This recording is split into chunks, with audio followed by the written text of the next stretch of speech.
अस्सलाम वालेकुम बच्चों, ठीक ठाक होगे, उम्मीद है मज़े में होगे और पढ़ाई कर रहे होगे।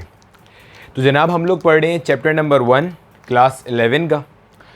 चैप्टर का नाम है मेजरमेंट्स एंड डायमेंशंस और ये आज हमारा है लेक्चर नंबर 707। इससे पहले हम लोग जो है वो डायमेंशनल एनालिसिस पढ़ चुके हैं, फ़िज़िकल क्वांटिटीज़ पढ़ चुके हैं और किसी भी नंबर को साइंटिफिक नोटेशन या स्टैंडर्ड फॉर्म में कैसे एक्सप्रेस करना है वो हम पढ़ चुके हैं। ठीक है, ये चैप्टर जो हम लोग पढ़ रहे हैं ये आप लोगों के बोर्ड में किस नाम से मौजूद है? अगर आप सिंध बोर्ड से हो तो आपके पास ये chapter the scope of physics के नाम से मौजूद होगा अभी तक। ठीक है, कल के लागू किताब चेंज हो जाए तो वो चेंज हो जाएगा, लेकिन टॉपिक भरल रहेगा ये। और अगर आप किसी भी और बोर्ड से हो, पंजाब, KPK, फेडरल, आगा खान, बलूचिस्तान या और किसी बोर्ड से हो XYZ, तो आपके पास यही चैप्टर जो है ना वो मेजरमेंट्स के नाम से होगा। ठीक है, तो आज का लेक्चर में हम क्या डिस्कस करेंगे? आज के लेक्चर में हम लोग सिग्निफिकेंट फिगर्स को पढ़ेंगे। एक बहुत आसान टॉपिक और पेपर में कई सारे नंबर, मतलब एक दफ़ा तो ऐसा भी हुआ है कि इससे 2 MCQ आए हैं और एक शॉर्ट में क्वेश्चन आया है, तो मतलब आपको अच्छे नंबर दिला सकता है ये एक ही लेक्चर। तो सुकून से सुनना है, अच्छे से सुनना है, तमाम की पॉइंट्स नोट करते जाने हैं ताकि सिग्निफिकेंट फिगर्स के हवाले से कोई भी चीज़ हो ना तो वो फ़ौरन क्लिक कर जाए और कॉन्सेप्ट जो है ना वो चलते फिरते हुए नज़र आ रहे हैं। ठीक है बच्चों, स्टार्ट करते हैं। कॉपी पेंसिल निकाल लो और नोट्स बनाना स्टार्ट कर दो। ठीक है, हेडिंग लगाएंगे। क्या चीज़ पढ़ने लगे हम लोग? Significant figures. सबसे पहला सवाल तो ये आता है कि जनाब सिग्निफिकेंट फिगर्स क्या होते हैं? तो भाई अपने आप से सवाल पूछो कि यार सिग्निफिकेंट से क्या मुराद है। देखो सिग्निफिकेंस क्या होती है, चलो मैं मिसाल से समझाता हूँ। जैसे मेरे ना 2 छोटे भाई हैं। अब मिसाल के तौर पे जो मेरा छोटा भाई है ना हाशिम, उसने बोला कि आज खाने में जो है ना वो फ़लानी चीज़ बनानी है। मैंने कहा कि यार आज खाने में फ़लानी चीज़ बनानी है, तो अमूमी तौर पे वो चीज़ बना ली जाती है जो मैं बोलता हूँ। आपके पास भी ऐसा होता होगा क्योंकि मैं बड़ा भाई हूँ। हमारे अमूमन घरों में ऐसा होता है, जो बड़ा भाई या बड़ी बहन होती है ना उसकी बात मान ली जाती है। तो ये है सिग्निफिकेंस। सिग्निफिकेंस क्या है? इम्पॉर्टेंस। ठीक है, सिग्निफिकेंट फिगर्स क्या होती हैं? Important figures. अच्छा सर, मतलब अभी भी समझ में नहीं आया। ये समझ में आ गया कि ये कुछ इंपॉर्टेंट फिगर्स हैं, समझते, टेंशन नहीं लेना। ठीक है, कोई जल्दी नहीं है। देखो हमने पहले भी ये चीज़ डिस्कस की थी कि हमारे पास जो ये फिज़िक्स जो है ना पूरी की पूरी ये एक्सपेरिमेंटल साइंस है। एक्सपेरिमेंटल साइंस से मुराद ये होती है कि आप एक्सपेरिमेंट्स करते हो और उन एक्सपेरिमेंट्स की बेसिस के ऊपर थ्योरीज, रिजल्ट्स, लॉज फॉर्मुलेट करते हो। तो जब आप एक्सपेरिमेंट्स करते हो ना, आप क्या करते हो? आप फिजिकल क्वांटिटीज़ को कैलकुलेट करते हो। टेम्परेचर कैलकुलेट करोगे, लेंथ कैलकुलेट करोगे, डिफरेंट चीज़ें कैलकुलेट करोगे। और जाहिर है ये काम आप करोगे with the help of an instrument. आप जब कभी भी किसी भी इंस्ट्रूमेंट की मदद से कोई मेजरमेंट लेते हो तो मेजरमेंट में एरर के चांसेस होते हैं। मेजरमेंट में क्या होता है? एरर होता है, अनसर्टेनिटी होती है। सर एरर क्या है, अनसर्टेनिटी क्या है? वैसे तो आगे 2 लेक्चर इस पर तफसील से आएंगे, लेकिन फ़िलहाल थोड़ी सी चीज़ समझ लो। देखो एरर क्या होता है, मिसाल से समझते हैं चलो बात को ज़रा, फिर मैं आगे चलता हूँ। ठीक है, मिसाल के तौर पे मैं कोई एक रॉड की लेंथ मेजर कर रहा हूँ with the help of a metre rod. Metre rod तो देखा होगा, जिसके ऊपर इस तरीके से हमारे पास लाइनें बनी हुई होती है ना। यहाँ मान लो 12 है, यहाँ मान लो क्या है 13 है। अब इस तरह से इसके अंदर छोटे छोटे 10 डब्बे बने हुए होंगे, यानी कि अगर मैं 10 डब्बे बनाऊँगा तो ये 1 डब्बा हो गया, 2 डब्बे, 3 डब्बे, 4 डब्बे, 5 डब्बे, 6, 7, 8, 9 और वो फाइनली हमारे पास ये हो गया हमारे पास जनाब क्या, 10वां डब्बा। ठीक है, यहाँ लिख देते हैं हम 13। अब आप इसको पढ़ते कैसे हो? 12.1, 12.2, 12.3, 12.4, 12.5, 12.6, 12.7, 12.8, 12.9 और क्या 13। अब यहाँ समझना, ज़रा बात को समझने वाली चीज़ है। क्या समझने वाली चीज़ है? अब देखो बेटे मैंने क्या किया, मैंने एक मीटर रॉड लिया, ये है 12.1, 12.2, 12.3। ये हमारे पास जो है ना दिस इज़ 12.3 और ये जो है ना ये हमारे पास है 12.4। अच्छे से समझना बात को ज़रा गौर व फिक्र के साथ। अब मैंने क्या किया, मैंने एक कोई रॉड है उसकी लेंथ मेजर करनी है और जो मेरा रॉड है ना वो रॉड मेरे पास इस तरह से ये 12.3 और 12.4 के ये जो सेंटर है ना बच्चे, ये सेंटर है, ये जो सेंटर है इस सेंटर से पीछे कहीं लाई कर रहा है। यानी कि ऐसे समझो ये मेरे पास है 12.3, ये मेरे पास है 12.4। समझना गौर से ज़रा। अब हो क्या रहा है, ये इन दोनों का सेंटर है, सेंटर यहाँ मार्क नहीं हुआ हुआ कहीं भी, ठीक है, सेंटर कहीं मार्क नहीं हुआ हुआ। जो मैंने रॉड मेजर करना है वो रॉड जो है ना वो इससे पीछे लाई कर रहा है कहीं। आप क्या करोगे भाई, बेसिक सा असूल है अपने पास। बेसिक सा असूल क्या है, अगर आप कभी भी रीडिंग कर रहे हो ना, ये बेसिक सा असूल है क्या, अगर ये है 12.2, 12.3, 12.4, मान लो ये इन दोनों का सेंटर है, ये इन दोनों का सेंटर है।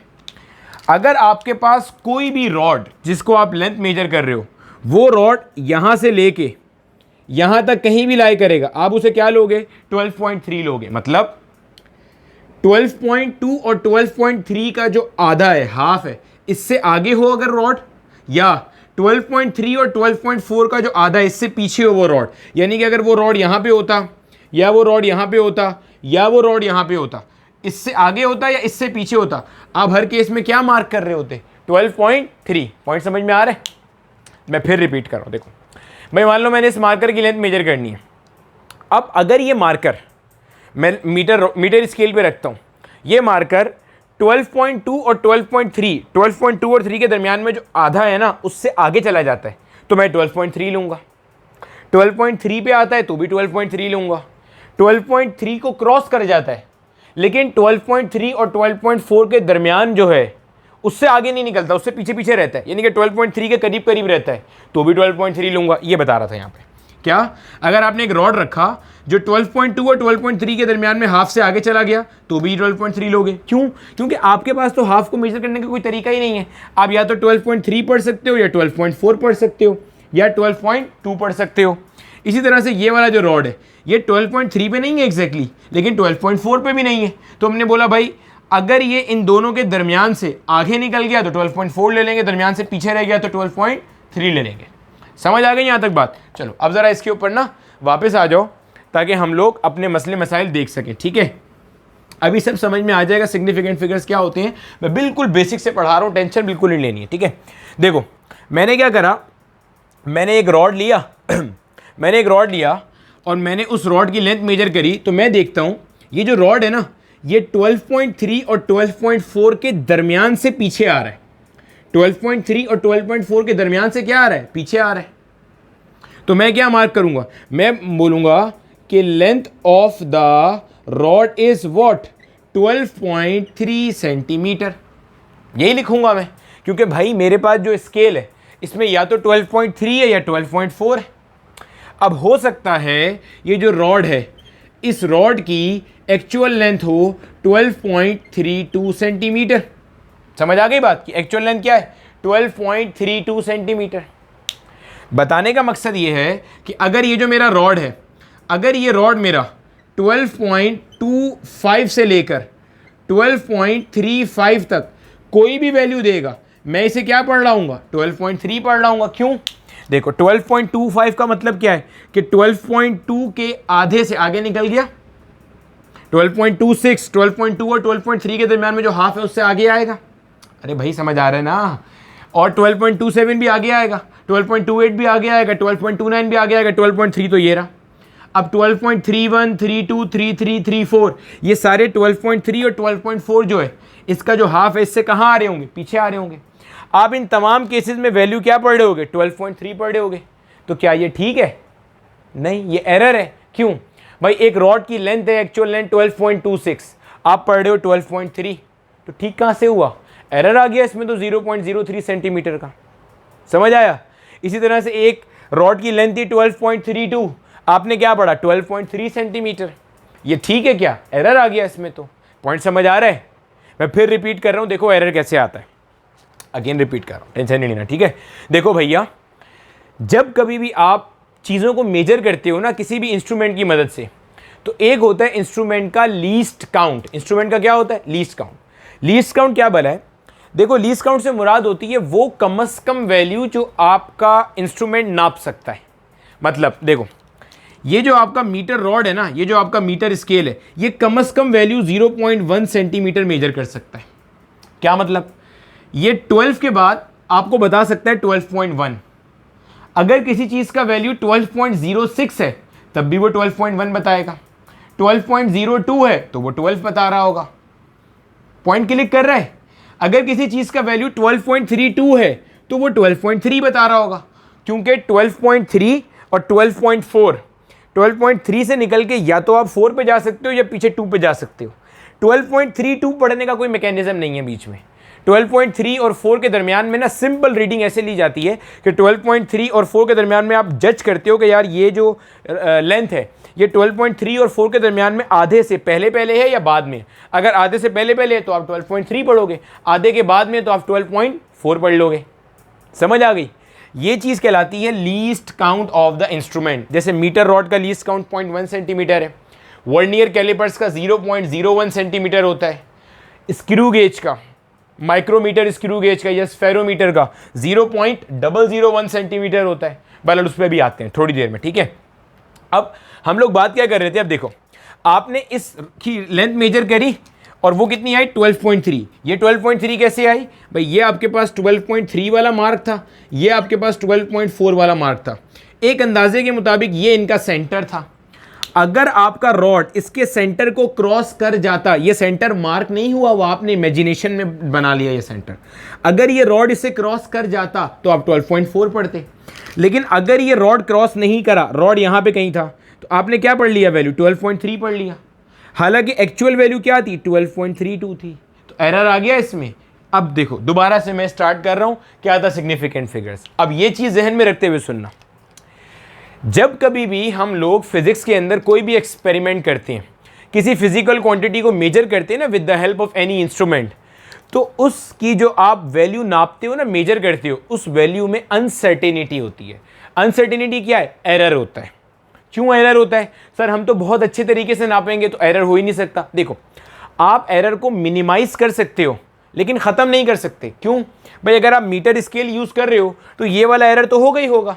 पॉइंट समझ आ रहा है भाई? आपने मीटर स्केल यूज़ किया तो ये वाला एरर होगा। सर चलें हम लोग वर्नियर कैलिपर यूज़ कर लेते हैं। अभी आपने बताया था ना कि वर्नियर कैलिपर तो 0.01 मेजर कर सकता है ना, तो हम लोग मेजर करेंगे तो वर्नियर कैलिपर तो ये 12.32 मेजर कर लेगा। बिल्कुल कर लेगा।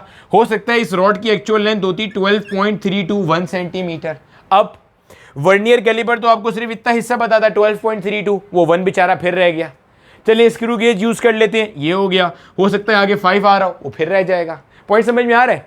यानी कि तुम जहाँ तक मर्जी चले जाओ, हर फिजिकल क्वांटिटी को जब आप मेजर करते हो उसमें कुछ ना कुछ एरर होता है, उसके लीस्ट काउंट की वजह से। लीस्ट काउंट से मुराद, लीस्ट काउंट क्या है?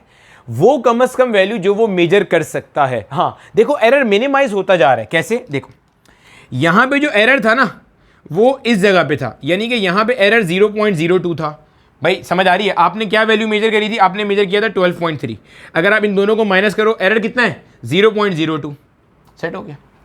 अगर आप मेजर करते वर्नियर कैलिपर की मदद से 12.32 और एक्चुअल वैल्यू होती है 12.321 मिसाल के तौर पे, तो इन दोनों को माइनस करो, एरर कितना है? 0.001। एरर छोटा हो गया। नजर आ रहा है? एरर क्या हो गया? छोटा हो गया। पॉइंट समझ आ रहा है? भाई देखो मैं फिर समझा रहा हूँ। 12.3 आपने मेजर किया और मिसाल के तौर पे जो एक्चुअल वैल्यू है ना वो ये है 12.3215। एक्चुअल समझते जाना हम जरा। मीटर रॉड से आपने ये मेजर किया, एक्चुअल वैल्यू ये है। अब अगर मैं एरर निकालूं ना इन दोनों का, एरर जो आएगा वो आएगा जनाब 0.0215। यही एरर आएगा। इतनी बड़ी वैल्यू आ रही है। वर्नियर कैलिपर से आपने मेजर किया, उसने बता दिया 12.32। सही है, 12.32 उसने बता दिया और एक्चुअल वैल्यू क्या है? 12.3215। एरर निकालो ज़रा, 0.0015। इसके मुकाबले में एरर छोटा हो गया। आपने स्क्रू गेज से मेजर किया 12.321, एक्चुअल वैल्यू है 12.3215, माइनस करा, एरर आ रहा है 0.0005। मजीद छोटा हो गया एरर। तो बताने का मकसद क्या है? आप जितना प्रिसाइज इंस्ट्रूमेंट यूज करते जाओगे, प्रिसीजन, अभी तो वैसे अगले टॉपिक में आएगा। प्रिसाइज इंस्ट्रूमेंट वो होता है जो बहुत छोटी वैल्यू को नाप सकता है। हम कहते हैं ना be very specific and precise. जब हम लोग इंजीनियरिंग कर रहे थे ना, अब हमारे पास टाइम तो होता नहीं था पढ़ने का अपना, क्योंकि मंजन बेचते रहते थे, पढ़ाते रहते थे, उस कोचिंग में जा, उधर जा, बस पढ़ाना है। तो अब उसमें बैठे होते थे वाइवा के अंदर। मंजन बेच रहे होते हैं वो सवाल कुछ पूछ रहा है, जवाब कुछ दे रहे हैं, तो टीचर कहा करता था be very precise, to the point बताओ, या छोटी से छोटी वैल्यू को डिफाइन करते चलो। तो ये वही चीज़ है, एक अच्छा प्रिसाइज इंस्ट्रूमेंट वो होता है जो जितनी ज़्यादा छोटी वैल्यू तक मेजर कर सकता है। पॉइंट समझ में आ रहा है? ये पॉइंट के बाद 1 बता रहा है, ये पॉइंट के बाद 2 बता रहा है, ये वर्नियर कैलिपर है, ये micrometer, screw gauge, spherometer point के बाद 3 बता रहा है। क्लियर हो गया? यानी कि आप जितना प्रिसाइज इंस्ट्रूमेंट यूज़ करोगे, जिसका लीस्ट काउंट जितना ज़्यादा है, जो जितनी छोटी वैल्यू को नाप सकता है, अल्टीमेटली उसमें एरर उतना क्या होगा? कम होगा। लेकिन at the end of day, छाप लो इसको, मैं मिटा रहा हूँ, लेकिन at the end of day बात तो वही है ना भाई साहब, बात तो वही है कि जो मैं स्टार्ट में बात बता रहा था, क्या बात बता रहा था कि भाई साहब आप कभी भी किसी भी फिजिकल क्वांटिटी को मेजर करते हो with the help of any instrument, तो जनाब उसमें एरर की बहुत सारी सोर्सेज हो सकती हैं, यानी कि उसमें एरर होगा। ठीक है, एरर एक तो किस वजह से हो सकता है? लीस्ट काउंट की वजह से हो सकता है, और किस वजह से हो सकता है? हो सकता है जो बंदा वो फिजिकल क्वांटिटी को मेजर कर रहा हो, मान लो लेंथ मेजर कर रहा है, वो मेरी तरह का कोई निकम्मा है, उसको ऑपरेटर ही सही से हैंडल नहीं करना आता, उसका एक्सपीरियंस ही नहीं है, उसको प्रोसीजर ही नहीं पता क्या फॉलो करना है। पॉइंट समझ में आ रहा है?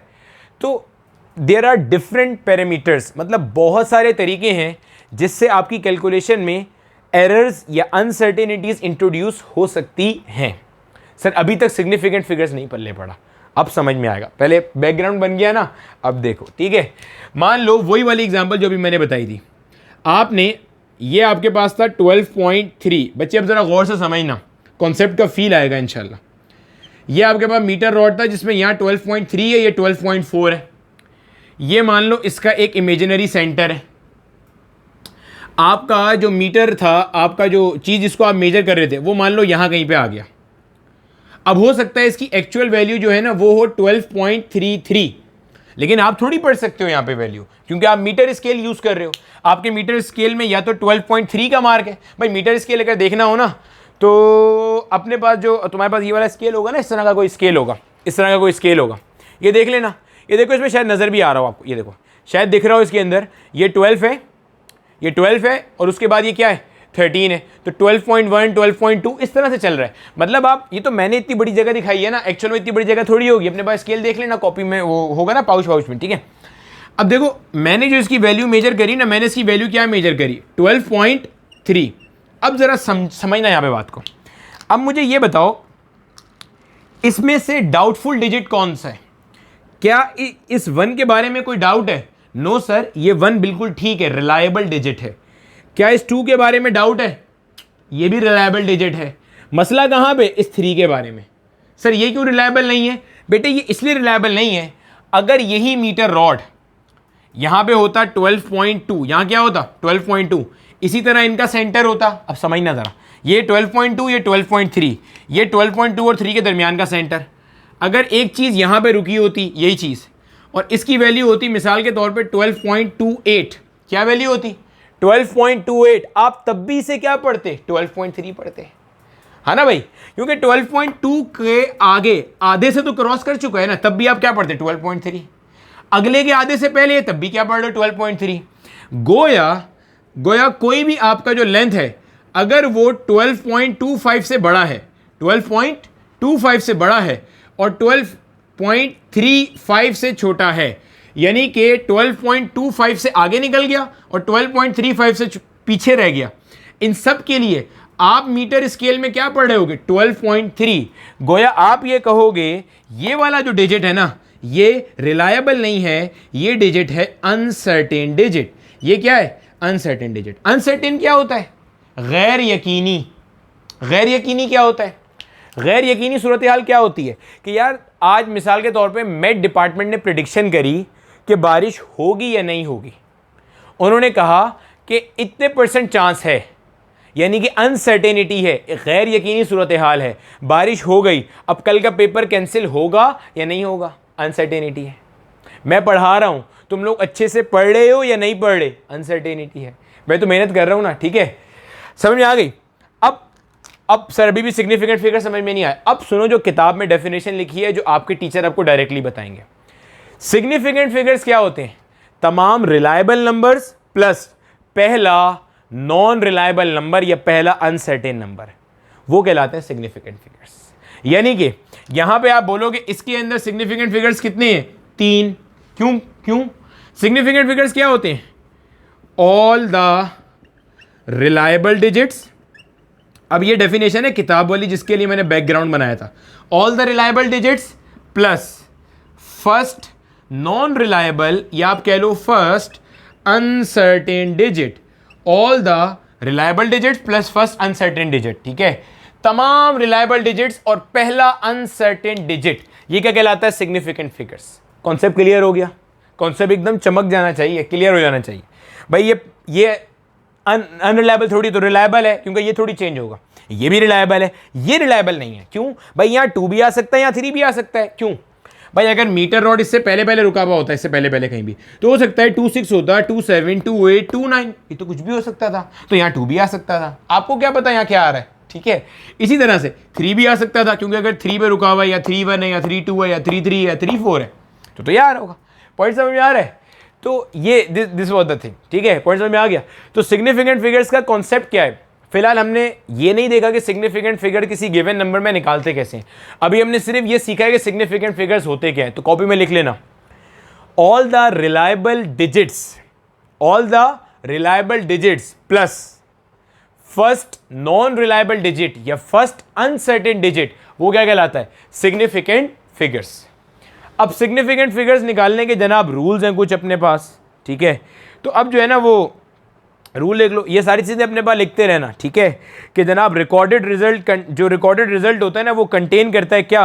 Both certain and uncertain digits. जैसे मिसाल के तौर पे आपने किसी बॉडी का मास मेजर किया 1.53 किलोग्राम। क्या मेजर किया? 1.53 किलोग्राम किसी बॉडी का मास मेजर किया किसी ऐसे इंस्ट्रूमेंट की मदद से जिसका लीस्ट काउंट या छोटी तरीन वैल्यू मेजर करना कितना था? 0.01 ग्राम। अब क्या हो सकता था? हो सकता था, अब देखो जो वैल्यू है ना 1.53, 1.54, समझना आप जरा, दोबारा समझना, अगर अभी भी किसी का मसला है फिर समझ लो। 1.52 ये वो इंस्ट्रूमेंट है जिससे आपने मेजर किया, ये इनका हाफ है, ये इनका हाफ है। अब आपके पास इस पूरी डोमेन में जितने भी मासेस लाए करेंगे, आपने सबको क्या पढ़ना है? 1.53 पढ़ना है।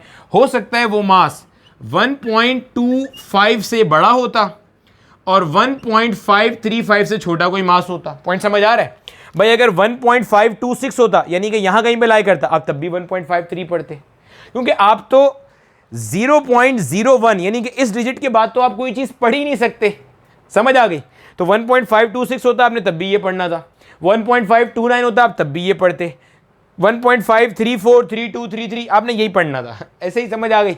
यानी कि आप बोलोगे ये जो रिकॉर्डेड रिजल्ट है 1.53 जो रिकॉर्डेड रिजल्ट है, इसमें ये सर्टेन है, ये सर्टेन है, लेकिन ये 3 क्या है? अनसर्टेन है। हो सकता है वहाँ 2 हो सकता है वहाँ क्या हो? 3 हो। भाई ये पूरी कोई भी वैल्यू हो सकती है ना इनके दरमियान में। तो समझ आ गई? तो जो भी कोई रिकॉर्डेड रीडिंग होती है, आप जब भी कभी किसी फिजिकल क्वांटिटी का वैल्यू मेजर करते हो with the help of an instrument, उसमें एरर होते हैं। एरर लीस्ट काउंट की वजह से होता है, क्वालिटी ऑफ द ऑपरेटर्स की वजह से हो सकता है, जो बंदा काम कर रहा है उसकी एक्सपीरियंस की स्किल्स की वजह से हो सकता है, या ठीक है। तो आप जो चीज़ रिकॉर्ड करोगे उसमें सर्टेन डिजिट्स भी होंगे और अनसर्टेन डिजिट्स भी होंगे। सर्टेन बोले तो रिलायबल, अनसर्टेन बोले तो अनरिलायबल। तो तमाम सर्टेन डिजिट्स प्लस पहला uncertain digit, all the certain digits plus the first uncertain digit, ये आपके पास क्या कहलाता है? सिग्निफिकेंट फिगर्स कहलाता है। ठीक है जनाब, इसको कॉपी कर लीजिए और हेडिंग लगा लीजिए, rules for calculating the significant figures. जनाब पहला रूल लिखिए अपने पास, all the non zero digits are significant. All the non zero digits are significant whether there is a decimal point or not, whether there is a decimal point present or not. All the non-zero digits are significant whether there is a decimal point present or not. मिसाल के तौर पे ये देखिए और इसके फ़ौरन बाद ये देखिए, अब देखो जनाब, इसके अंदर आपको डेसिमल पॉइंट नज़र आ रहे हैं, लेकिन सारे ही डिजिट्स आपके पास कैसे हैं? Non zero. Non zero digits का मतलब क्या है? 1 2 3 4 5 6 7 8 और क्या 9। ये सारे नॉन ज़ीरो डिजिट्स हमेशा क्या होंगे? सिग्निफिकेंट। हमेशा फड्डा आता ही ज़ीरो के अंदर है, टेंशन ही नहीं ना, वो भी समझा दूंगा। फड्डा इसमें नहीं आता, ये हमेशा ही क्या होता है? सिग्निफिकेंट। 1 2 3 4 5, गोया के कितने सिग्निफिकेंट हैं? 5 सिग्निफिकेंट फिगर्स हैं। डेसिमल है, इसमें डेसिमल नहीं है। जब डेसिमल नहीं है तो पढ़ा चुका हूँ, कहाँ होता है डेसिमल? आखिर में होता है, ठीक है। 1 2 3 4 5, इसमें भी कितने हैं? 5। पहला पॉइंट हो गया। All non zero digits are always significant, चाहे डेसिमल मौजूद हो चाहे डेसिमल मौजूद ना हो। कॉपी कर लो। दूसरा पॉइंट जनाब, दूसरा पॉइंट लिखिएगा, जो जीरोज हैं they can be significant, can not be significant. Zeros हो सकता है सिग्निफिकेंट हो और हो सकता है सिग्निफिकेंट ना हो। जीरोज मे और मे नॉट बी सिग्निफिकेंट, ठीक है। तो पहला पॉइंट क्या हो गया जनाब? दूसरा पॉइंट, जीरोज जो हैं दे मे और मे नॉट बी सिग्निफिकेंट, ठीक है। जो जीरोज हैं ये हो सकता है सिग्निफिकेंट हो और हो सकता है सिग्निफिकेंट ना हो। अब किस कंडीशन में सिग्निफिकेंट होंगे और किस में नहीं होंगे? बच्चों को अमूमी तौर पे मसले ना इसमें ही आते हैं, तो ये आप अच्छे से समझ लीजिएगा, कोई मसला नहीं आएगा इंशाल्लाह, ठीक है। If a zero is between two significant figures, it will be counted as a significant figure whether decimal is present or not। मतलब समझना बेटे, पहले अगर एक जीरो दो सिग्निफिकेंट फिगर्स के दरमियान में मौजूद है, यानी कि ऐसा है 407 3006, अभी हमने क्या पढ़ा? तमाम नॉन जीरो डिजिट्स कैसे होते हैं? सिग्निफिकेंट होते हैं। इसका मतलब ये क्या है? सिग्निफिकेंट। ये भी क्या है? सिग्निफिकेंट। यहाँ पे जीरो भाई साहब दो सिग्निफिकेंट के दरमियान में मौजूद हैं, तो ये जीरो भी कैसा काउंट होगा? सिग्निफिकेंट काउंट होगा। सेट है? ये देखो, ये भी जीरो है, सॉरी ये भी नॉन जीरो है, ये भी नॉन जीरो है। तो दो नॉन जीरो डिजिट्स के दरमियान में जो भी जीरोज आ रहे होंगे वो हमेशा क्या काउंट होंगे? सिग्निफिकेंट, चाहे डेसिमल हो चाहे डेसिमल ना हो। भाई यहाँ पे non zero digit, non zero digit, तो ये दोनों क्या हो गए? सिग्निफिकेंट। गोया टोटल सिग्निफिकेंट फिगर्स कितने हो गए? 4। Significant figure, significant figure, non zero digit, non zero digit, दरमियान में कितने जीरो आ रहे हैं? 2। और दोनों चूंकि सिग्निफिकेंट फिगर्स के दरमियान में आ रहे हैं, चूंकि नॉन जीरो डिजिट्स के दरमियान में आ रहे हैं, तो they will be treated as significant. कुल मिला के कितने हो गए? 4। 1 2। फिर से देखो जरा, क्लियर है? यहां देखो, ये वाला जीरो आ रहा है 3 और 1 के दरमियान में, गोया सिग्निफिकेंट है। ये वाले दो जीरोज आ रहे हैं 5 और 6 के दरमियान में, गोया ये भी क्या है? Significant. 1 2 3 4 5 6 7, total number of significant figures कितने हो गए? 7। सही है? साथ साथ रूल रिवाइज करते जाओ, भूलोगे नहीं। पहला रूल क्या था? All the non zero digits are always significant. दूसरा रूल, जीरोज मे और may not be significant. Zero हो सकता है सिग्निफिकेंट हो सकता है सिग्निफिकेंट ना हो। इसमें क्या था? अगर जीरो दो सिग्निफिकेंट फिगर्स के दरमियान में आएगा तो वो हमेशा कैसा काउंट होगा? सिग्निफिकेंट। अब राइट या लेफ्ट में आएगा तो क्या होगा वो भी बताएंगे, छाप लो इसको जल्दी से। अब देखो हमारे पास जो बातचीत चल रही है ना, वो क्या चल रही है? जीरो हो सकता है सिग्निफिकेंट हो और हो सकता है सिग्निफिकेंट ना हो।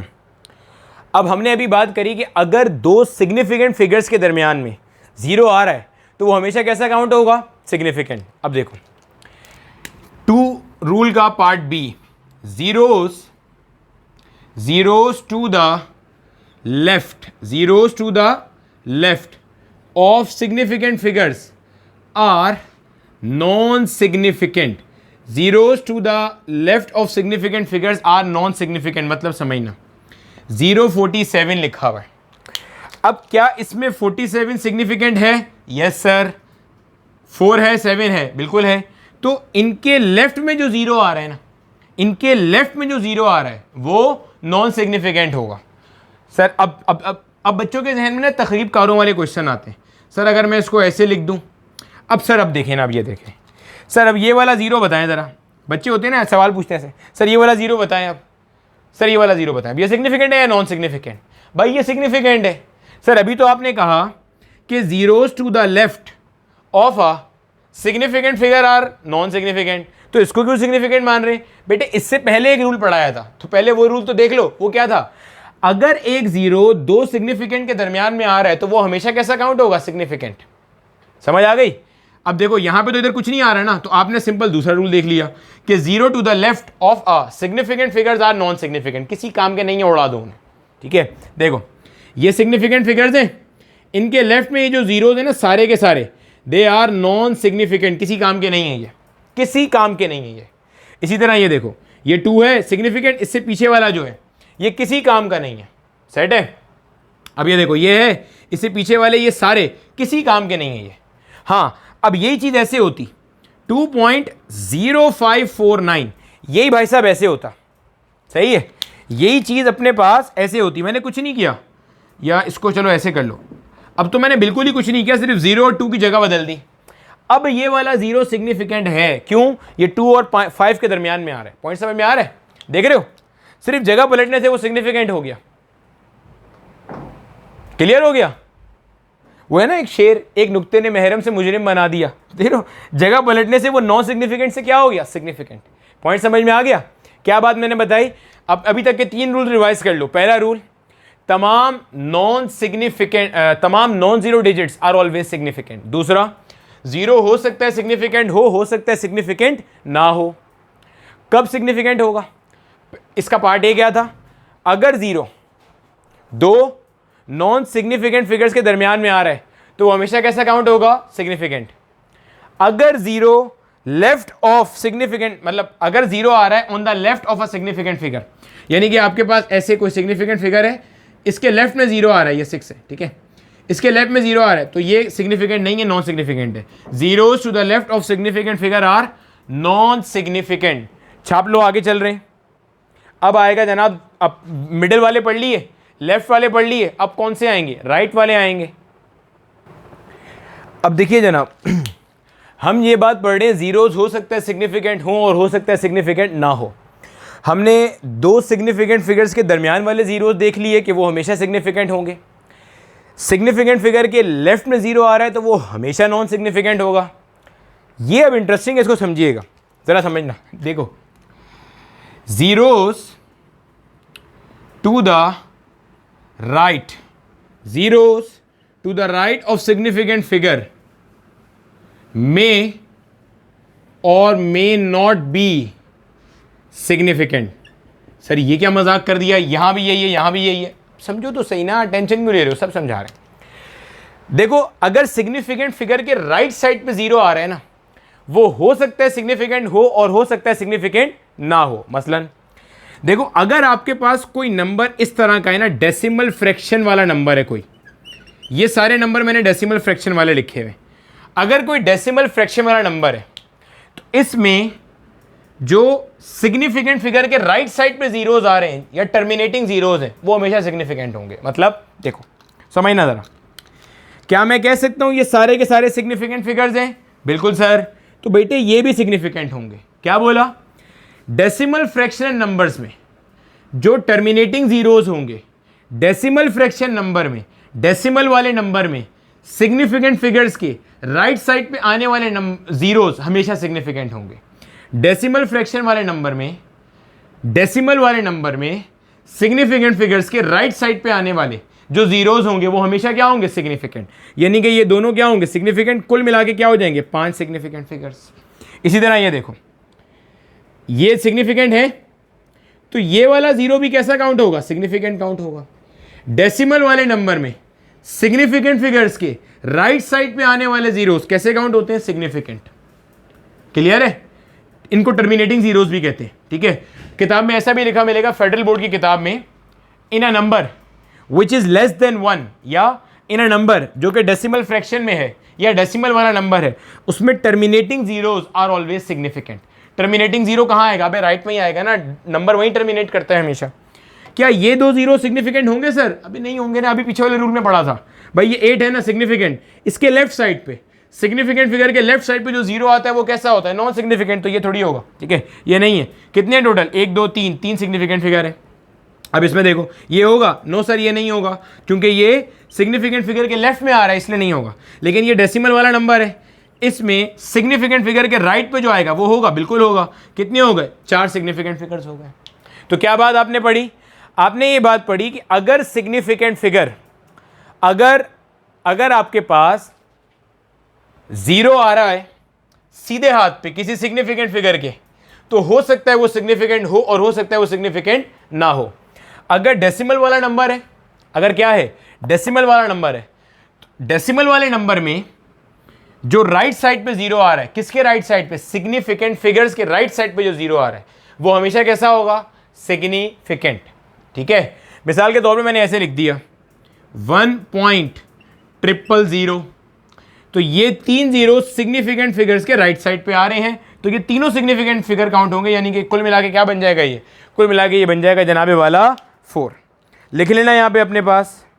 यही चीज़ ना ऐसे भी लिखी हुई है किताबों में कि terminating zeros in a number with decimal sign are significant, यानी कि 0.2300 अगर मेरे पास लिखा हुआ है, मिसाल के तौर पे कहीं पे लिखा हुआ है ना 0.2300, तो इसमें ये वाले दोनों जीरो सिग्निफिकेंट होंगे, ये वाला नहीं होगा। ये क्यों नहीं होगा? क्योंकि ये सिग्निफिकेंट के लेफ्ट पे आ रहा है, ये चारों सिग्निफिकेंट हो गए, 4 सिग्निफिकेंट हो गए। ठीक है, तो लिख लेना अपने पास zeros in a decimal number, terminating zeros in a decimal number are always significant. ठीक है, इसके बाद ना हम, ठीक है, अच्छा अब अभी तो आपने ये पढ़ लिया ना कि अगर सिग्निफिकेंट फिगर के राइट साइड पे जीरोज आ रहे हैं तो इसमें तो हमेशा सिग्निफिकेंट होंगे। अब अगर डेसिमल नहीं है फिर क्या करें? अब ज़रा समझ लेना इसको। ठीक है, अब ज़रा अच्छे तरीके से समझ लेना मेरा बेटा, क्योंकि अब जो है ना वो एक थोड़ी सी मुश्किल चीज़ आ रही है। ठीक है, अच्छा अब देखो, मैंने यहाँ पे एग्जांपल कंसीडर करी एक अदद 8000 की। ठीक है, उससे पहले मैं कोई और एग्जांपल आपको बताना चाहूँगा एक अदद। सही है, देखो हमने ये बात पढ़ी कि अगर सिग्निफिकेंट फिगर के राइट साइड पे 0 आएगा तो हो सकता है वो सिग्निफिकेंट हो और हो सकता है सिग्निफिकेंट ना हो। अभी हमने देख लिया कि अगर डेसिमल वाला नंबर है तो उसमें सिग्निफिकेंट फिगर के राइट साइड पे आने वाले जीरोज या terminating zeros are always significant. अब ऐसे भी हो सकता है नंबर विदाउट डेसिमल हो। अब क्या करेंगे? सर हमारे टीचर ने हमें ये पढ़ाया है कि अगर ऐसा कोई नंबर होगा तो इसमें सिर्फ एक सिग्निफिकेंट फिगर होगा, यानी कि 8। ऐसे ही पढ़ाया होगा, हमने भी ऐसे ही पढ़ा था। ठीक है, अब जब मैं किताब पढ़ना शुरू हुआ तो मैंने ये चीज़ रियलाइज़ करी कि तो हमें सारी ज़िंदगी गलत पढ़ाया गया है। अब अपना कॉन्सेप्ट बना लेना अच्छे तरीके से। देखो समझना ज़रा, मिसाल के तौर पे मेरे पास एक कोई इंस्ट्रूमेंट है। अब बच्चे समझना ज़रा, मेरे पास एक कोई इंस्ट्रूमेंट है, उससे मैंने ये मास मेजर किया। क्या मास आया? 7124 ग्राम। क्या मास आया? 7124 ग्राम।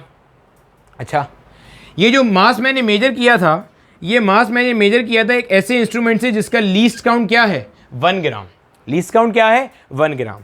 लीस्ट काउंट के 1 ग्राम होने से मुराद ये है कि ऐसे एक निशान होगा जिस पे लिखा होगा 7123 ग्राम, ऐसे एक निशान होगा जिस पे लिखा होगा 7124 ग्राम, ऐसे एक निशान होगा जिस पे लिखा होगा 7125 ग्राम। वो नज़र तो आ रहा है ना भैया? सही है, ऐसे एक निशान होगा। अब वही बात जो मैंने स्टार्ट में बताई थी, अब मान लो ये मेरे पास इनका हाफ है, ये मेरे पास इनका हाफ है। इस पूरी रेंज में जो भी वैल्यू आएगी, यानी कि 7123.5 से बड़ी वैल्यू और 7124.5 से छोटी वैल्यू जो भी आएगी, मैं उसको क्या मार्क करूंगा? ये मार्क करूंगा। क्यों भाई? जैसे ही 7123.5 से क्रॉस कर जाएगा 7123.6, 0.7, 0.8, तो मैं तो यहीं आऊँगा ना, मेरे पास तो कोई तरीका ही नहीं है इसके अंदर जाने का। तो इस केस में जब मेरा लीस्ट काउंट 1 ग्राम है, ज़रा समझिएगा, जब मेरा लीस्ट काउंट 1 ग्राम है तो ये रिलायबल डिजिट है, ये रिलायबल है, ये रिलायबल है, लेकिन ये अनसर्टेन है। पहला अनसर्टेन क्यों भाई? हो सकता है यहाँ पे 4 हो सकता है यहाँ पे 3 हो। 3 क्यों होगा भाई? अगर एक्चुअल वैल्यू आपके पास, समझना ज़रा, अगर आपके पास मिसाल के तौर पे एक्चुअल वैल्यू थी 7123.7, क्या वैल्यू थी? 7123.7, तो वो यहाँ कहीं पे आनी थी आपके पास। अब चूंकि आपका लीस्ट काउंट ही या तो ये पढ़ना था या ये पढ़ना था या वो पढ़ना था, तो आपने इसको यहाँ पे मैप कर दिया उठा के। समझ आ गई बात की? तो इसमें आप बोलोगे इसके नंबर ऑफ सिग्निफिकेंट फिगर्स कितने हो गए? 4। कितने सिग्निफिकेंट फिगर हो गए भाई साहब? 4 हो गए। अब मैंने क्या किया? मैंने इंस्ट्रूमेंट चेंज कर लिया। अब मेरे पास लीस्ट काउंट कितना है? अब मेरे पास लीस्ट काउंट है 10 ग्राम का। कितना लीस्ट काउंट है? 10 ग्राम का लीस्ट काउंट है। जब 10 ग्राम का लीस्ट काउंट है तो मैं ये 4 तो पढ़ ही नहीं सकता, मैं ये 4 नहीं पढ़ सकता। पॉइंट समझ आ रहा है? जब मैं ये 4 नहीं पढ़ सकता तो क्या वैल्यू आएगी, या तो 7120 आएगी या 7130 आएगी। पॉइंट समझ आ रहा है? नहीं भाई, जब तुम 10-10 ग्राम के फर्क से चलोगे तो या तो 7120 आएगा या 7130 आएगा, या इससे पीछे 7110 आएगा या 7140 आएगा। अगर एक्चुअल वैल्यू थी 7124, इसे भी आपने क्या पढ़ दिया 7120। एक्चुअल वैल्यू थी 7117, इसे भी आपने क्या पढ़ दिया 7120। क्यों भाई, एक मार्क 7120 का है, ये एक मार्क 7120 का है, एक मार्क 7110 का है। फिर समझना, एक मार्क है 7110 का, एक मार्क है 7120 का। अब समझ आ रही है ना? इधर है 7130 का मार्क। ठीक है, इसको यहां बना के ही देख लेते हैं, ज़्यादा बेहतर होगा अगर हम इसको बना के देख लें। चलो ठीक है, अब देखो इधर ये मान लो एक मार्क है 7110 का, एक मार्क है 7120 का, एक मार्क है 7130 का। मैं ऐसे इंस्ट्रूमेंट से मेजर कर रहा हूं जिसका लीस्ट काउंट कितना है, जिसका लीस्ट काउंट कितना है, लीस्ट काउंट है जनाब 10 ग्राम। अब देखो ये इन दोनों का हाफ है। अब जो मेरे पास जो ये जिसको मेजर कर रहा हूं उसका मास क्या है 7124 ग्राम, यानी कि वो यहाँ कहीं पे आएगा। लेकिन आप तो ये तो पढ़ सकते हो या ये पढ़ सकते हो, तो आप इसे क्या लोगे 7120 लोगे। समझ आ गई? अब ये 7 सर्टेन है, ये 1 सर्टेन है, लेकिन ये 2 क्या है, ये 2 तो अनसर्टेन है। क्यों भाई, इधर से इधर तक आपने तो सबको यहाँ 2 पढ़ना है। अगर 7116 होता तब भी आप यही पढ़ते, 7117 होता आप तब भी यही पढ़ते। गोया कि आप 7116 से लेकर 7124 तक सबको आप क्या पढ़ रहे हो 712 पढ़ रहे हो। पॉइंट समझ आ रहा है? तो ये इस केस के अंदर ये जो आखिरी वाला जीरो है, समझना बेटे, आखिरी वाला जो जीरो है ये कहलाता है प्लेस होल्डर जीरो। क्या कहलाता है? ये कहला रहा है सिंपल प्लेस होल्डर जीरो। इसकी कोई औकात नहीं है, कोई हैसियत नहीं है। क्यों भाई? सिग्निफिकेंट फिगर्स की डेफिनेशन रिवाइज करो क्या थी, sum of all the reliable digits and first uncertain digit. तो जनाब ये रिलायबल है, ये रिलायबल है, ये 2 क्या हो गया 2 अनसर्टेन हो गया। 2 क्या हो गया 2 अनसर्टेन हो गया। 2 अनसर्टेन क्यों हो गया भाई साहब? 2 अनसर्टेन इसलिए हो गया कि यहाँ तो 1 भी आ सकता था ना भाई। अगर 7116 होता आप तो तब भी 7120 पढ़ते, जबकि इस प्लेस पे क्या आना चाहिए था, फिर तो 1 आना चाहिए था। Got my point? तो ये अनसर्टेन है। अब इस जीरो की कोई हैसियत ही नहीं है। समझ आ रही है? अब समझ आया? अब इसी तरह से, अब जरा समझना अगर समझ में आ गया, इसी तरह से अगर मैं समझिएगा बेटे, इसी तरह से अगर मैं लीस्ट काउंट लूँ 100 ग्राम, अगर मैं अपने इंस्ट्रूमेंट का लीस्ट काउंट कितना लूँ 100 ग्राम लीस्ट काउंट लूँ, लीस्ट काउंट कितना लूँ 100 ग्राम, 100 ग्राम लूँ तो वो या तो पड़ेगा 7100 या क्या पड़ेगा 7200 या क्या पड़ेगा 7300। समझ रहे हो? अब समझना बात को ज़रा देखो इधर, आपके पास 7100 से 7200 के दरमियान में और कोई वैल्यू नहीं पड़ सकता, ये इनका हाफ है। 7100 से लेके 7149 तक जो भी वैल्यू होगी आप इन सबको क्या पढ़ोगे, यहीं पढ़ रहे होगे। इसी तरह 7151 से लेकर आगे तक जो भी वैल्यू होगी उसे आप ये पढ़ रहे होगे। यानी कि अगर वैल्यू थी ना 7124, एक्चुअल वैल्यू क्या थी समझना ज़रा, आपके मास की एक्चुअल वैल्यू क्या थी 7124, ये 2 और 4 तो पढ़ ही नहीं सकता, ये क्या पढ़ेगा भाई 7124। ये जो मार्क मैंने बनाया ना ये एक इमेजिनरी मार्क है मेरा 7100 और 7200 के दरमियान में। इस इमेजिनरी मार्क का मतलब है ये 7150 ग्राम की लकीर को शो कर रहा है। अब ये वैल्यू क्या है 7124 7124, तो ये भाई साहब तो यहाँ कहीं लाई कर रहे होंगे, इस जगह पे कहीं लाई 7124 लाई कर रहा होगा यहाँ पे। जब यहाँ पे लाई कर रहा है तो आप तो ये देख ही नहीं सकते, या तो ये पढ़ोगे या ये पढ़ोगे, तो आप इसे क्या पढ़ोगे 7100। एक्चुअल वैल्यू ये थी, आप पढ़ के क्या बैठे हो 7100। अब ये जो 7 है ये तो सर्टेन डिजिट है, लेकिन ये 1 क्या है, ये अनसर्टेन है। क्यों भाई 7100 आप पढ़ रहे हो, कहाँ से कहाँ तक, इससे पीछे कहीं पे 7000 होगा, ये हाफ है इनका। 7050 7050, 7050 से बड़ी जो वैल्यू है और 7150 से छोटी जो वैल्यू है, गौर से सुनना, 7050 से बड़ी वैल्यू और 7150 से छोटी वैल्यू, इन सबको आप क्या पढ़ रहे हो 7100 पढ़ रहे हो। तो इसका मतलब यहाँ तो 0 भी आ सकता था भाई अगर किसी चीज़ की वैल्यू 7060 होती आप तो तब भी उसे क्या पढ़ते 7100, क्योंकि ये जो मिडिल मार्क है ये 7050 वाला है, ये 7060, 7060 यहाँ कहीं आएगा, आप उसे भी यही पढ़ोगे। समझ आ गई बात की? तो ये सर्टेन है, ये अनसर्टेन है, और ये जो दो जीरोज हैं ये कहलाएंगे प्लेस होल्डर जीरोस। इसका मतलब सिग्निफिकेंट फिगर्स कितने हैं? 2। अब यहां पे इनसिग्निफिकेंट फिगर के राइट साइड के जीरो सिग्निफिकेंट काउंट नहीं हो रहे होंगे। पॉइंट समझ आ गया बात की यहां पे? अब इसी तरह से अगर मैं अपना इंस्ट्रूमेंट लेता हूं, अगर मैं, अब देखो मैंने यहां पे क्या बात बताई, अब देखो मैंने यहां पे क्या बताया था, यही नंबर था ना 7124। जब मेरे पास लीस्ट काउंट 1 था तो इसमें 4 सिग्निफिकेंट फिगर थे, इसी में लीस्ट काउंट 10 हुआ तो सिग्निफिकेंट फिगर 3 हो गए, आखिर में एक प्लेस होल्डर 0 आ गया। लीस्ट काउंट 100 हुआ, सिग्निफिकेंट फिगर 2 हो गए, आखिर में 2 जीरो सिर्फ जगह घेर रहे हैं, जगह प्लेस होल्डर है।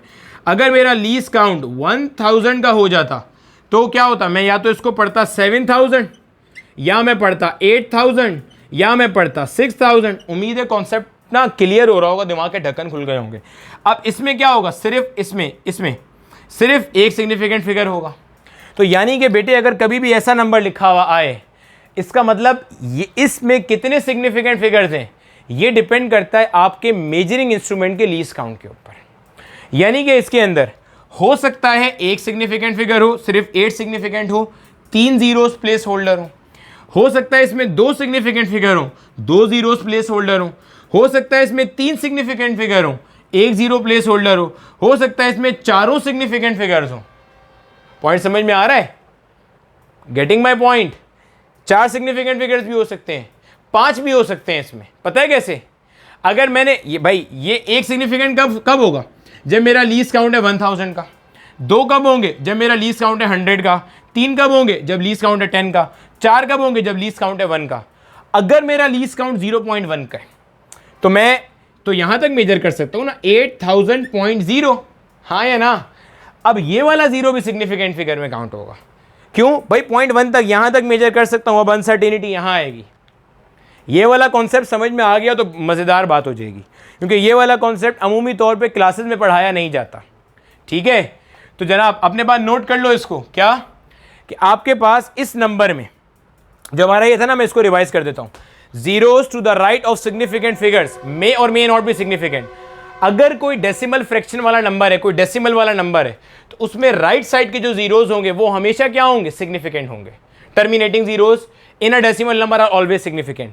अगर कोई ऐसा नंबर है, इसको इंटीजर नंबर कहते हैं, अगर कोई इंटीजर नंबर है, ठीक है, अगर कोई इंटीजर नंबर है, how ever in an integer, अगर जैसे 8000 है, इसके सिग्निफिकेंट फिगर डिपेंड करेंगे least count of the measuring instrument पे।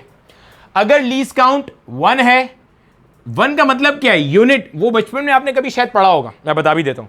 बचपन में आपने कभी पढ़ा होगा ना वो यूनिट 10, 100, 8000, ये यूनिट प्लेस होता है, ये 10, ये 100, ये 1000, 100, 10,000। इसका मतलब क्या है? अगर आपका लीस्ट काउंट 1 है ना, अगर आपका लीस्ट काउंट 1 है, इसका मतलब आप यहां तक की वैल्यू बता सकते हो, तो ये तीनों रिलायबल होंगे, ये वाला पहला अनरिलायबल होगा, मिला के 4 सिग्निफिकेंट फिगर्स हो गए। सिग्निफिकेंट क्या होते हैं? तमाम रिलायबल डिजिट्स प्लस पहला अनरिलायबल डिजिट। तो अब अगर आपका लीस्ट काउंट 10 है तो इसका मतलब आप सिर्फ 10 प्लेस तक बता सकते हो ना, ये तो बता ही नहीं सकते। समझ आ रही है भाई? अगर आपका लीस्ट काउंट ही 10 है, आपका मेजरिंग इंस्ट्रूमेंट मेजर ही 10 तक कर सकता है, 1 तक जा ही नहीं सकता, तो इसका मतलब आप सिर्फ 10 प्लेस तक आ सकते हो, यहां तक जा ही नहीं सकते। तो ये वाला 0 सिर्फ जगह घेर रहा है, प्लेस होल्डर है। अगर आपका लीस्ट काउंट ही 100 है, इसका मतलब आप 100 प्लेस तक आ सकते हो, ये 2 जीरोस फारिग हो गए।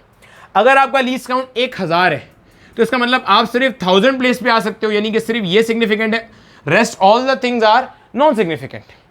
सर अब अगर हमारे पास पेपर में क्वेश्चन आए कि 7000 में कितने सिग्निफिकेंट फिगर्स हैं, ये लिखा हुआ ही ना हो कि इसमें लीस्ट काउंट क्या था, नहीं लिखा हुआ तो सिर्फ आप इसी को सिग्निफिकेंट काउंट करो, बस।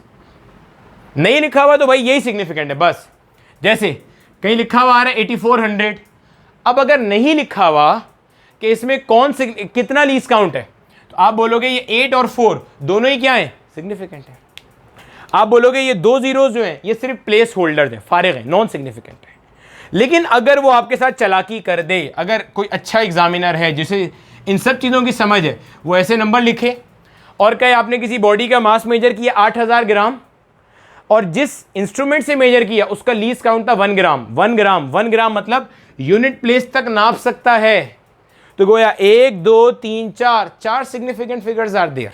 पॉइंट समझ में आ रहा है? कॉन्सेप्ट क्लियर हो रहा है? लिख लेना इसको अपने पास, ठीक है। तो नंबर ऑफ सिग्निफिकेंट फिगर्स किस में डिपेंड कर रहे हैं? आपके इंस्ट्रूमेंट की एक्यूरेसी पे डिपेंड कर रहे हैं कि आपका इंस्ट्रूमेंट कहां तक इसको मेजर कर सकता हैगा। ठीक है जनाबे वाला, कॉपी कर लो, आगे चल रहे हैं। अच्छा, अब देखो मेरा बेटा, हम लोगों ने पढ़ा था कि हम लोग बहुत बड़ी वैल्यू और बहुत छोटी वैल्यू को फिजिक्स के अंदर साइंटिफिक नोटेशन की टर्म में रिप्रेजेंट करते हैं। तो अगर कभी भी आपने किसी चीज़ को साइंटिफिक नोटेशन में रिप्रेजेंट किया है, whenever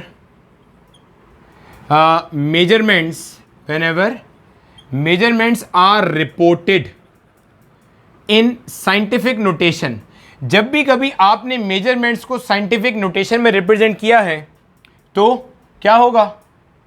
आपके पास अदर देन 10 की पावर वाले जो नंबर्स होंगे वो सिग्निफिकेंट होंगे। मतलब इस 10 की पावर वाले को हटा के बाकी के नंबर्स क्या होंगे? सिग्निफिकेंट। मतलब देखो भाई, इसमें कितने हैं? 3 सिग्निफिकेंट फिगर्स हैं। इसमें कितने हैं? 3 सिग्निफिकेंट फिगर्स हैं। तो जब कभी भी आपने किसी मेजरमेंट को साइंटिफिक नोटेशन में स्टैंडर्ड फॉर्म में रिप्रेजेंट किया है तो all the numbers other than power of 10 are reported as significant figures. ठीक है जनाब, लिख लो अपने पास। In scientific notation or standard form, the figures other than the power of 10 are significant. जैसे मिसाल के तौर पे अगर आपके पास ऐसे लिखा हुआ है 2.1000 इंटू 10 की पावर 4, ठीक है, तो इसको हटा के ये सारे के सारे नंबर्स कितने हो गए जनाब? 5। सॉरी, ये पांचों के पांचों नंबर आपके कैसे काउंट होंगे? सिग्निफिकेंट फिगर्स के तौर पे काउंट हो रहे होंगे। ठीक है जनाब।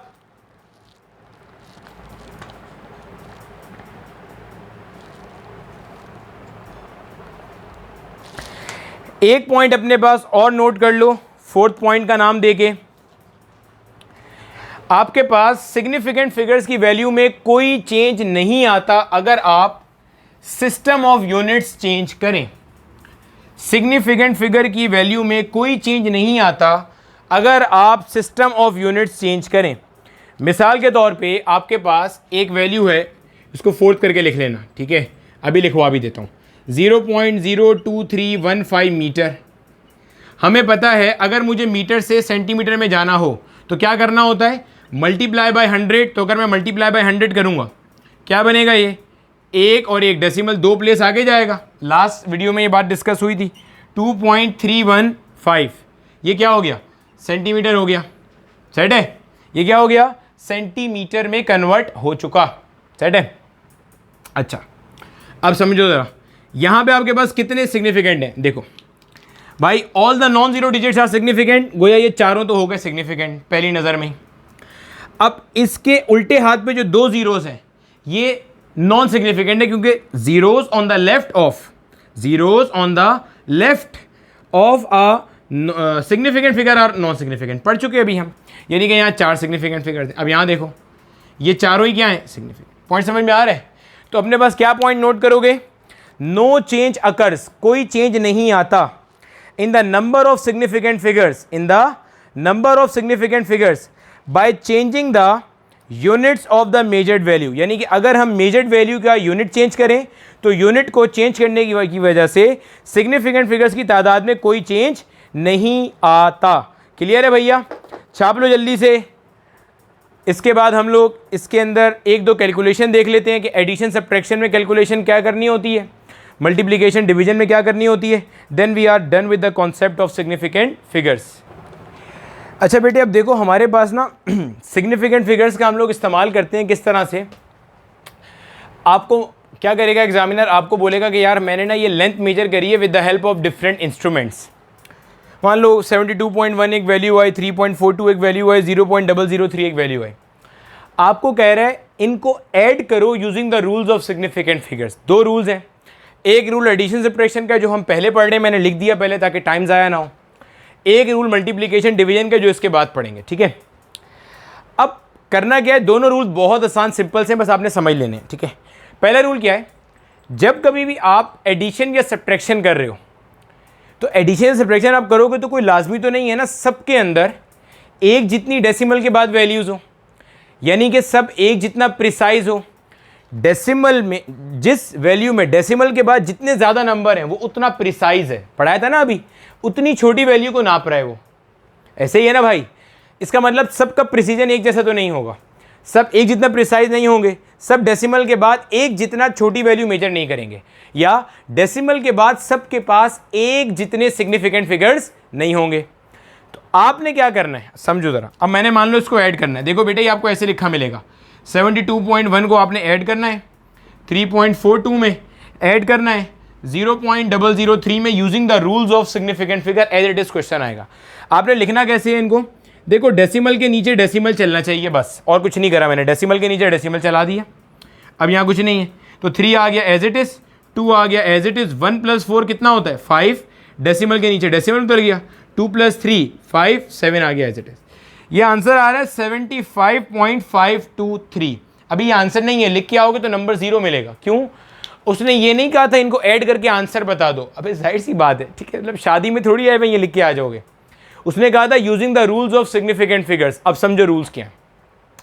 जब आप एडिशन या सब्ट्रैक्शन करते हो तो आपने आंसर में डेसिमल के बाद उतनी वैल्यूज रखनी है, आंसर में डेसिमल के बाद उतनी वैल्यूज रखनी है जो कम से कम है। देखो इसमें डेसिमल के बाद कितनी वैल्यू है 1, डेसिमल के बाद क्या वैल्यू है नहीं पूछ रहा, कितनी है 1 वैल्यू है। इसमें डेसिमल के बाद कितनी है 2, डेसिमल के बाद कितनी है 3, तो मैं कितनी सिलेक्ट करूंगा कम से कम वाली। गोया मेरे आंसर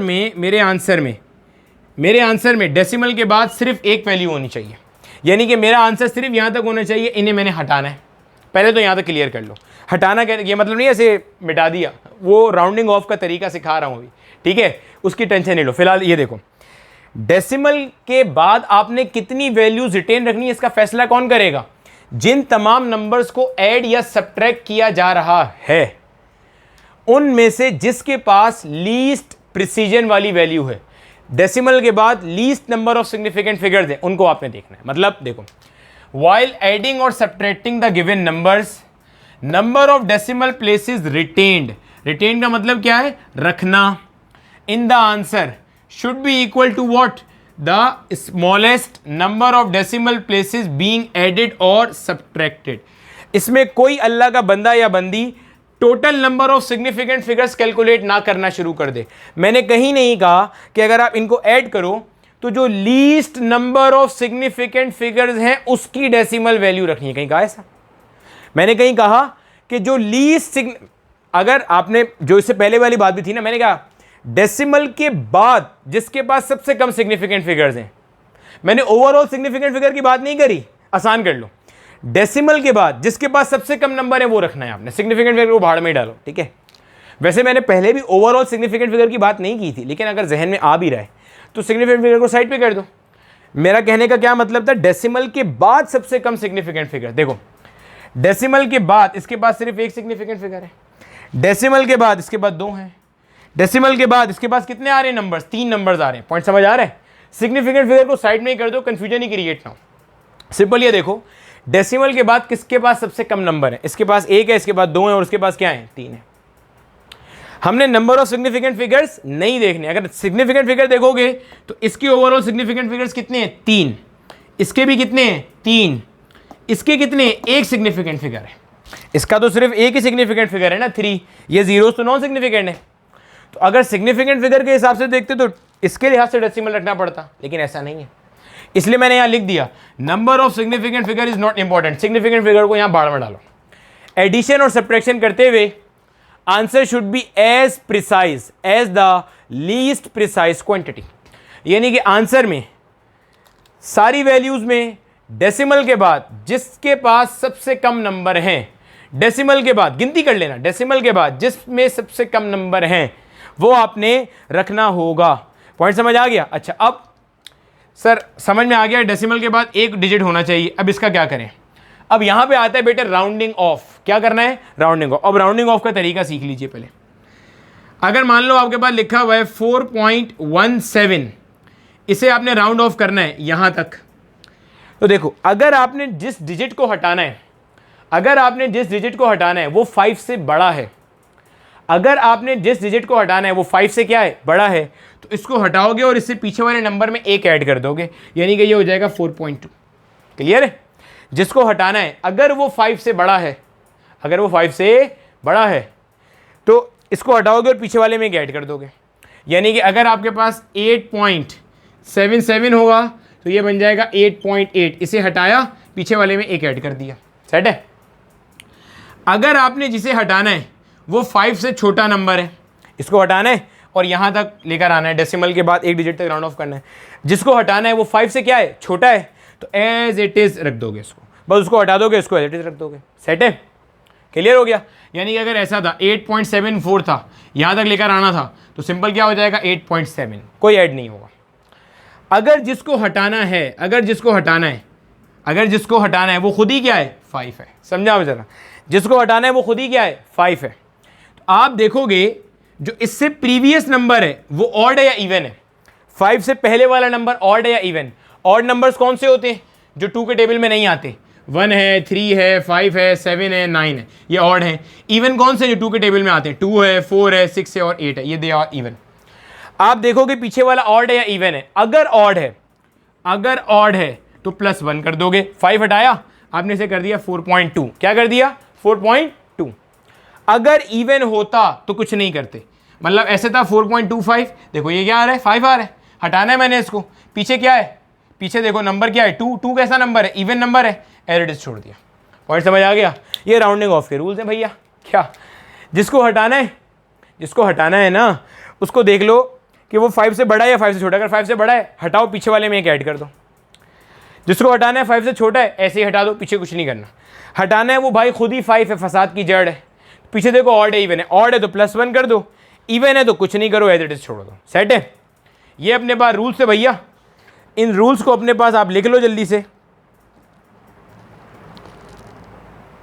ठीक है? क्लियर हो गया? अब देखो मैं इसको राउंड ऑफ करके दिखा रहा हूं आपको। अब मैंने क्या करना है? मैंने क्या करना है? मैंने चूंकि एडिशन सब्ट्रैक्शन करी है, एडिशन करी है। एडिशन करते वक्त आंसर में उतने डेसिमल के बाद उतने डिजिट्स आने चाहिए जितने कम से कम है। इसमें कम से कम कितने हैं? 1 2 3, कम से कम कितने हैं? 1 है। अब देखो इस 3 को हटाना है, 5 से छोटा है, ऐसे ही हटा दूंगा, क्या बन जाएगा? 75.52 बन जाएगा, टेंशन ही नहीं है। फिर इसको हटाना है, फिर 5 से छोटा है, ऐसे ही हटा दूंगा, क्या आ जाएगा? 75.5 आ जाएगा। बेटे पॉइंट क्लियर हो गया? समझ में आ गई यहाँ तक बात? अब एक और एग्जाम्पल देखो। अब देखो बेटे, आपके पास एक और क्वेश्चन दिया हुआ है, आपको कहा जा रहा है इन 3 नंबर्स को ऐड करना है using the rules of significant figures. वही तरीका है भाई। सबसे पहले देख लो, ऐड कर लो ज़रा। 3 एज इट इज़, 4 + 3 कितना होता है? 7, 5 + 0 तो 5 हो गया। 5 + 7 कितना हुआ? 12, एक कैरी हो गया। 7 + 1 8, 8 + 2 10, 10 + 1 11, यह आ गया 1 कैरी। 2 + 1 3, 3 + 4 7, 7 + 1 8। जिसने ये आंसर लिखा उसको नंबर कोई नहीं मिलेंगे। क्यों भाई? इसमें डेसिमल के बाद कितने डिजिट्स हैं? सिग्निफिकेंट अपने पास ना मोटा मोटा लिख लेना, number of significant figure is not important. वो जो मैं पहले भी कह रहा था ना कि डेसिमल के बाद सिग्निफिकेंट फिगर देख लो, उसको बाहर में डालो, उसको काट देना, वरना कंफ्यूज होते रहोगे। सिंपल, डेसिमल के बाद किसके कितने डिजिट्स हैं वो देखो, और जो सबसे छोटे डिजिट हैं वो आप ले लो। इसमें डेसिमल के बाद कितने हैं? 4। डेसिमल के बाद कितने हैं? 2। डेसिमल के बाद कितने हैं? 3। सबसे छोटे कौन से हैं? डेसिमल के बाद कम से कम कौन सा है? 2। तो इसका मतलब मैं यहां तक रिटेन करूंगा, बाकी सबको उड़ाना पड़ेगा। आ जाओ भैया, उड़ाते हैं इनको। 8.1273 क्या असूल है? जिसको हटाना है अगर वो 5 से छोटा है तो ऐसे ही हटा देंगे, हटा दिया भैया। जिसको हटाना है अगर वो 5 से बड़ा है तो पीछे वाले में एक ऐड करेंगे। This is the answer, this is the answer. अब जरा देखना, अगर यही सवाल होता और इसमें ये 0 ना होता तो डेसिमल के बाद कितने डिजिट थे? 1। तो फिर मुझे यहां तक इसको करना पड़ता राउंड ऑफ। तो मैं एक स्टेप और आगे जाता, इसको 3 को हटाता तो क्या आता? 8.1 आता आंसर। पॉइंट क्लियर हो रहा है? समझ आ गई बात की? छाप लो जल्दी से। अब मल्टीप्लिकेशन को देख लेते हैं। अच्छा बेटे, अब हमारे पास जब आपने कभी भी दो वैल्यूज़ को आपस में मल्टीप्लाई किया या डिवाइड किया, पहले आप एडिशन या सब्ट्रैक्शन में क्या देख रहे थे कि डेसिमल के बाद किसके पास कम से कम नंबर ऑफ डिजिट्स हैं, कौन लीस्ट प्रिसाइज है। अब डेसिमल को बाहर में डालना है मल्टीप्लिकेशन डिवीजन में। अब आपने ओवरऑल सिग्निफिकेंट फिगर्स देखने हैं, जिसके सबसे कम सिग्निफिकेंट फिगर्स हैं उतने सिग्निफिकेंट फिगर्स आंसर में आने चाहिए। मतलब देखो, आपने इनको मल्टीप्लाई करना है। देखो इसमें कितने सिग्निफिकेंट फिगर्स हैं? 4, क्योंकि साइंटिफिक नोटेशन में अदर देन 10 की पावर जो होते हैं वो सारे सिग्निफिकेंट हैं। इसमें कितने हैं? 3। इसमें कितने हैं? 4। तो जनाब आपने देखा कि इसमें सबसे कम नंबर ऑफ सिग्निफिकेंट फिगर्स कितने हैं? 3। तो ये जो मेरा आंसर आया इसको मुझे यहाँ तक रखना होगा, इस पॉइंट तक रखना होगा। इसके बाद वाले सबको मुझे क्या करना है? उन्हीं रूल्स के तहत राउंड ऑफ करना है। पॉइंट समझ आ गया? मल्टीप्लाई और डिवाइड करते हुए आप देखोगे किस नंबर के सिग्निफिकेंट फिगर्स की तादाद सबसे कम है। तो जिसके सिग्निफिकेंट फिगर्स की तादाद सबसे कम होगी, जिसके सिग्निफिकेंट फिगर्स की तादाद सबसे कम होगी, आंसर में उतने सिग्निफिकेंट फिगर आएंगे। यही लिखा हुआ है। इन मल्टीप्लाइंग और dividing the numbers, keep the number of significant figures in answer not more than that contain in the least accurate factor. Least accurate factor का मतलब क्या है? आगे लिखा हुआ है, that is the factor having the least number of significant figures. वो factor जिसके पास सबसे कम सिग्निफिकेंट फिगर्स हैं उसकी बात आपने माननी है, उतने ही आंसर में आने चाहिए। तो आंसर में उतने सिग्निफिकेंट फिगर होने चाहिए as that of the least significant factor value. तो यहाँ 4 है, यहाँ 3 है, यहाँ कितने हैं? 4 हैं। तो मैं इसको 3 तक रोकूंगा। चलो राउंड ऑफ करते हैं, शुरू करो। ये हटाना है, 5 से छोटा वाला हटाएंगे, एज इट इज़ आ जाएगा। 6, 8, 9 और 8, 2 हट गया, समझो 2 हट गया।